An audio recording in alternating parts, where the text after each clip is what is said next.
ఇప్పటికే ఈయనే కాదు చాలా చోట్ల ఇట్లా జరుగుతుంది. హైదరాబాద్లో 660 మందికి పట్టాలు ఇచ్చారు. నారాయణఖేడ్లో 795 మందికి ఇండ్లు కట్టించిన ఇప్పటిదాకా ఇండ్లు ఇస్తలేరు. కేవలం వాళ్ళ ఇండ్ల చుట్టూ తిప్పుకోవడానికి కోసం వాళ్ళు ప్రయత్నం చేస్తున్నారు. అది కాదు, మనం రెక్కాడితే కానీ డొక్కాడని పేదలు మీరందరూ కూడా మీకు న్యాయం చేయాలని చెప్పేసి మొన్న కలెక్టర్ను కూడా పోయిన వారం కలిశాము. వారం రోజులలో కలెక్టర్ ఆర్డర్ ఇస్తానని చెప్పారు. అదే ప్రకారం ఆర్డర్ కాపీని ఈరోజు ఇక్కడికి పంపించడం జరిగింది.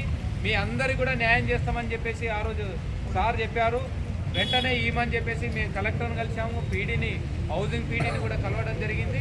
ఈ 134 మంది మిగతా వాళ్ళు ఎవరైతే అనెలిజిబుల్ అని చెప్పేసి ఉందో వాళ్ళకు సంబంధించిన కూడా విచారణ చేసి అందులో అర్హులు ఎవరైతే ఉన్నారో వాళ్ళందరూ కూడా ఇస్తామని చెప్పేసి నిన్న కలెక్టర్ గారు కూడా చెప్పడం జరిగింది. కాబట్టి వాళ్ళు కూడా మీరేమీ అధైర్యపడవద్దు. మీ ఇందులో కష్టపడే వాళ్ళు, రోజు పనిచేసుకునే వాళ్ళు, అర్హులు ఎవరైతే ఉన్నారో వాళ్ళు మీకు కనుక రాకపోతే మన ఆఫీసు దగ్గరికి, మన వాళ్ళ దగ్గరికి రండి. మన వాళ్ళు మాకు చెప్తారు. మేము కూడా కలెక్టరు, ఆర్డీఓ, ఎంఆర్ఓ గారితో కూడా మాట్లాడతాం. ఆ విధంగా ఎవరైతే పేదలు ఉన్నారో వాళ్ళందరికీ కూడా వచ్చేదాకా మీ వెనకాల మేము ఉండి కొట్లాడతామని చెప్పేసి మీరందరూ ఈరోజు హైదరాబాద్ పట్టణంలో గత 2 సంవత్సరాలుగా ఎంఆర్ఓ ఆఫీసు, ఆర్డీఓ ఆఫీసు తిరిగి చెప్పులు అరిగిపోయినాయి ఈ పాటికి. కాబట్టి ఈరోజు ఒక ధైర్యం మీ అందరికి కూడా వచ్చింది. ఈరోజు ఎంఆర్ఓ గారు చెప్పారు కాబట్టి 13వ తారీఖు నాడు మీకు హ్యాండ్ ఓవర్ చేస్తామని చెప్పారు.